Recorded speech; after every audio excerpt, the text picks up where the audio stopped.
से निकलना था। एली की ग्रैनी उसे एक पिक्चर देती है जो कि एली और उसकी मदर की थी और उसे गुड बाय कहती हैं। अब क्योंकि एली को लंदन में रहना था तो एक हॉस्टल में जाती है। वो काफ़ी एक्साइटेड होती है, लेकिन हॉस्टल का एनवायरनमेंट देख के वो काफ़ी डिसअपॉइंट हो जाती है। वहाँ पे लोग ड्रग्स ले रहे होते हैं और तो जो उसकी रूममेट होती है वो काफ़ी रूड और बदतमीज होती है। ये चीज़ एली को बिल्कुल अच्छी नहीं लगती, तो वो वहाँ से निकलती है और एक ऐसा रूम लेती है जहाँ पर वो रह सके। पर ये कोई ऐसा वैसा रूम नहीं था, ये एक किलर रूम था। अब एलोइस यानी एली काफी थकी हुई होती है तो वो फौरन से सो जाती है, लेकिन उसे क्या पता था कि यहाँ पर सोना उसकी अगली पूरी जिंदगी चेंज कर सकता है। उसके सोते ही एक बहुत अजीब चीज होती है। उसे अपने ख्वाब में एक लड़की दिखाई देती है और वो लड़की किसी पुराने जमाने की लग रही थी। जो टाइम वो अपने ख्वाब में देख रही होती है वो भी 1960s का होता है। वैसे तो एली खुद भी ओल्ड फैशन से काफ़ी ज़्यादा इंस्पायर थी, लेकिन उसे समझ नहीं आ रहा था कि वो यहाँ कैसे पहुँच गई, क्योंकि जो लड़की वो अपने ख्वाब में देख रही थी वो उसे किसी न किसी तरह खुद से कनेक्टेड लग रही थी। वो जब खुद को एक मिरर में देखती है तो वो कोई और लड़की होती है जिसके बाल ब्लोंड हैं और वो काफ़ी बोल्ड भी लग रही है।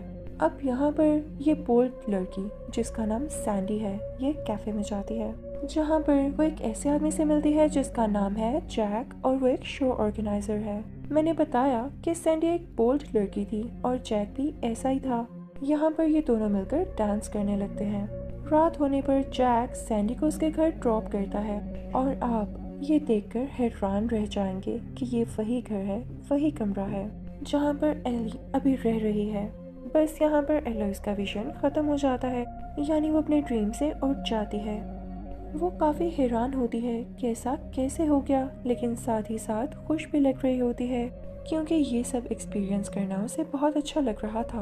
आज एली की पहली क्लास होती है। उसे एक ड्रेस डिज़ाइन करने को कहा जाता है। ये चीज़ तो उसके लिए काफ़ी आसान हो गई थी क्योंकि जो ड्रेस उसने रात को सैंडी को पहने हुए देखा था वो उसे ही ड्रॉ कर देती है और उसे लग रहा था कि इससे बेस्ट ड्रेस कोई और नहीं हो सकता। वो अपने डिज़ाइन स्कूल में भी काफ़ी खुश हो रही होती है और साथ साथ सॉन्ग सुन रही होती है। शायद उसे खुद का ये सैंडी का रूप काफ़ी पसंद आया था। अब आज का दिन भी एंड पर पहुंचता है और जब एली सोती है तो उसे दोबारा से वही ख्वाब आता है जिसमें वो सैंडी को देख पाती है। अब की बार वो देखती है कि सैंडी तैयार हो रही है और जैक उसे पिक करने आया है। वो उससे कहता है कि जैसे कि तुम्हें गाने का शौक है तो मैंने तुम्हारे लिए एक ऑडिशन ऑर्गेनाइज करवाया है, तुम वहाँ पर अपना बेस्ट देना। अब एली तैयार होकर उसके साथ वहाँ पर चली जाती है, लेकिन वहाँ जज को उसका गाना ज्यादा पसंद नहीं आता। जैक फिर भी उसके लिए क्लैपिंग करता है, उसे इनकरेज करता है और कहता है कि तुम बहुत आगे जाओगी। अब आज जब एली की आंख खुलती है तो वो काफी ज्यादा इंस्पायर्ड होती है। किससे? उसी सैंडी से जो कि उसके ख्वाब में आ रही है। वो सोचती है कि क्यों ना वो भी अपना गेटअप चेंज कर ले, क्योंकि आजकल की दुनिया में सैंडी जैसी लड़कियों को ज्यादा पसंद किया जाता है। वो सब में फेमस होती है। वो जाकर अपना हेयर कलर भी चेंज करवा लेती है और सोचती है कि वो उसी की तरह बोल्ड तैयार हुआ करेगी। वो उसकी तरह के कपड़े भी पहनने लगती है। अब क्योंकि यहाँ पर उसे सोहो में पढ़ना भी था और अपनी नीड्स भी पूरी करनी थी, तो वो एक क्लब को ज्वाइन कर लेती है। उसी क्लब में एली को एक बूढ़ा आदमी भी मिलता है जो कि उसे काफी गौर से देख रहा था, जैसे वो इसको जानता हो या एली किसी जैसी लग रही हो। और एली काफी हद तक कामयाब यानी सक्सेसफुल भी हो चुकी थी सैंडी की तरह दिखने में। तो क्या पता 1960 में ये बूढ़ा आदमी सैंडी को जानता हो। और जब एली ने उसका गेटअप अपनाया है तो वो इसीलिए एली को गौर से देख रहा है। अब ये दिन भी गुजर जाता है, दोबारा से रात हो जाती है। एली काफी एक्साइटेड होती है कि आज रात क्या होने वाला है। वो फौरन से सो जाती है और उसे फिर से ख्वाब आता है जिसमें वो सैंडी को देख पाती है। अब सैंडी उसी क्लब में होती है जहाँ पर वो सिंगिंग ऑडिशन देने गई थी। वो as a junior dancer select हो जाती है। उन डांसर्स ने अच्छी ड्रेसिंग नहीं की होती, यानी उस क्लब का माहौल एनवायरनमेंट कुछ ज्यादा ही खराब होता है। शो के बाद जैक सैंडी से कहता है कि क्यों ना तुम पैसे बनाओ। वो पैसे बनाने के लिए सैंडी को गलत कामों की तरफ जाने के लिए भी फोर्स करता है और ये चीज सैंडी को बिल्कुल अच्छी नहीं लगती। क्योंकि जैक अगर वाकई सैंडी को पसंद करता होता तो वो कभी भी उसे ऐसा करने को ना कहता। सैंडी का दिल इस बात की वजह से टूट जाता है, पर अब यहाँ पर वो और किसी को जानती भी नहीं थी। उसको अपनी बेसिक नीड्स पूरी करने के लिए कुछ करना ही था, तो सैडली वो गलत कामों की तरफ चल पड़ती है। आज की रात जब एली की नींद खुलती है तो वो काफी डिस्टर्ब होती है। वो पहले की तरह खुश नहीं थी, उसे ये सब काफी क्रीपी और अजीब लगा था। एली काफी परेशान रहने लग जाती है और वो सोचती है कि इसका सोल्यूशन ढूंढ कर ही रहेगी, और उसे ये भी समझ नहीं आ रहा था कि ये सब चीजें तो 1960 में हो चुकी होंगी और न जाने कैसे अब वो सैंडी को प्रोटेक्ट करेगी। खैर वो दोबारा सो जाती है। उसे पता चलता है कि जैक तो सिर्फ सैंडी को यूज कर रहा था। उसने ऐसा सिर्फ सैंडी के साथ ही नहीं बल्कि और भी बहुत सी लड़कियों के साथ किया था। वो उनको इस तरह से अर्न करवाकर उनसे पैसे लेना चाहता था। बात इतनी ज्यादा बढ़ जाती है कि सैंडी बीमार रहने लगती है। वो एक ऐसे ट्रैप में फंस चुकी थी जिससे बाहर आना अब उसके लिए इम्पॉसिबल हो चुका था, क्योंकि जैक एक बहुत पावरफुल आदमी था।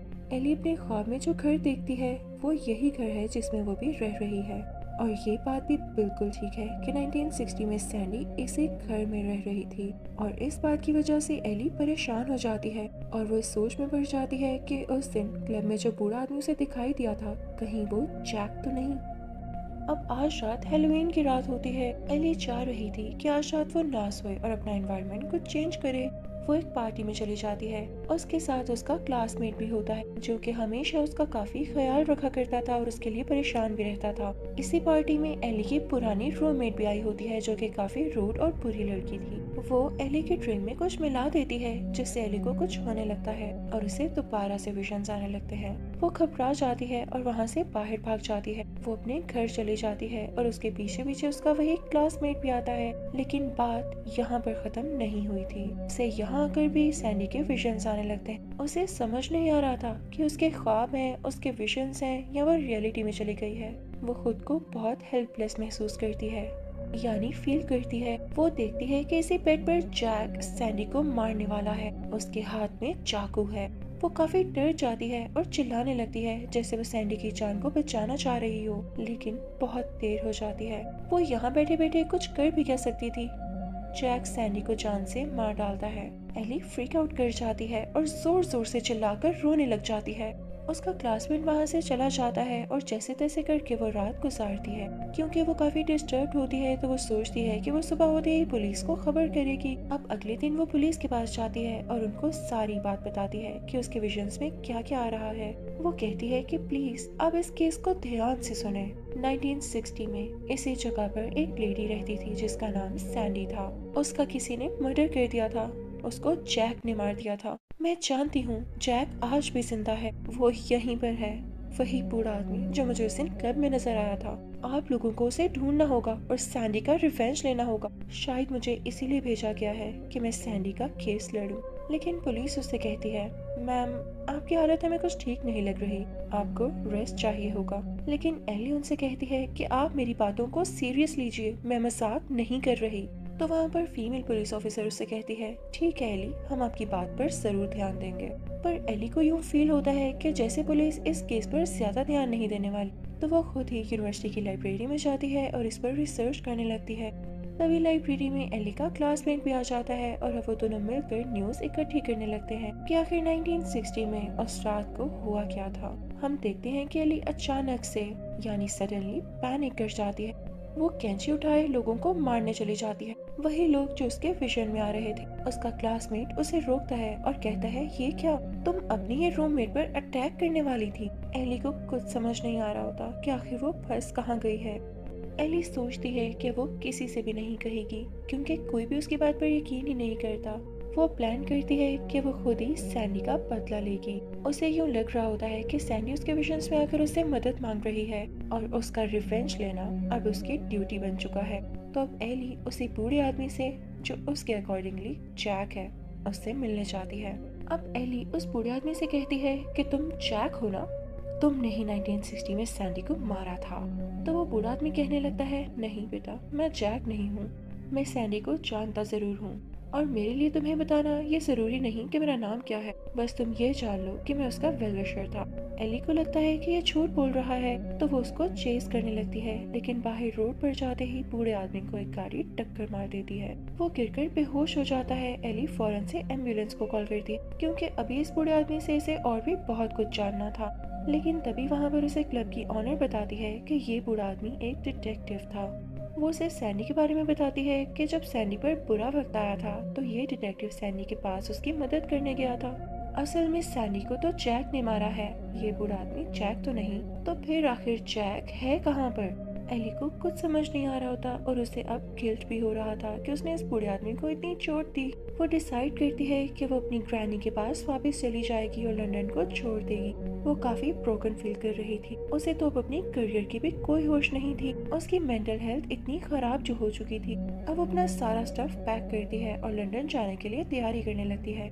जाने से पहले जिस घर में वो रह रही थी उसकी ऑनर उसे चाय देती है और कहती है कि एली मेरे पास आकर बैठो, मुझे तुमसे कुछ बातें करनी है। वो एली को बताने लगती है कि जिस सैंडी की तुम बात कर रही हो वो इसी घर में रहती थी, उसी कमरे में जो मैंने तुम्हें रेंट आउट किया है। अगर मैं तुम्हें राज की बात बताऊं तो वो सैंडी कोई और नहीं बल्कि मैं ही हूँ। यहाँ पर कहानी ट्विस्ट लेती है और हमें असली बात का पता चलता है। ये बूढ़ी औरत जिसका नाम मिस कलिंस है यही सैंडी थी और जिस रात जैक ने इसे मारना चाहा तो इसने खुद ही जैक पर अटैक कर दिया। इन्होंने जैक के गर्दन में चाकू मारकर उसकी जान ले ली थी, लेकिन पूरी दुनिया को यही लगने लगा था कि जैक ने सैंडी को मार दिया है और इन्होंने यही सोचा कि ठीक है दुनिया से सोच रही है तो उसे सोचने दो, वो खुद को बिल्कुल चेंज कर लेंगी। और तो सैंडी ने ये भी सोचना शुरू कर दिया कि इस दुनिया से बुरे लोगों का खात्मा होना चाहिए, यानी उनको मार देना चाहिए। वो क्लब जाती, वहाँ से बुरे लोगों को लाती और उन्हें मारकर बेसमेंट में बंद कर देती। और ये उन्हीं लोगों की सोच थी जो कि एली को उसके विजन में आया करती थी। कहा जाए तो इस बूढ़ी औरत की भी सोच कुछ गलत थी, क्योंकि आज इसने एली की चाय में भी कुछ मिला दिया था। एली डिजी फील करने लगती है और इसी बात का फायदा उठाते हुए ये बूढ़ी औरत यानी कि जो सैंडी थी वो इसे भी मारने लगती है ताकि ये बात यहीं की यहीं रह जाए। लेकिन तभी उनके दरवाजे की बेल रिंग होती है और ये कोई और नहीं बल्कि एली का क्लासमेट होता है। बूढ़ी औरत जो कि सिगरेट पी रही होती है उसे छोड़कर उठ जाती है।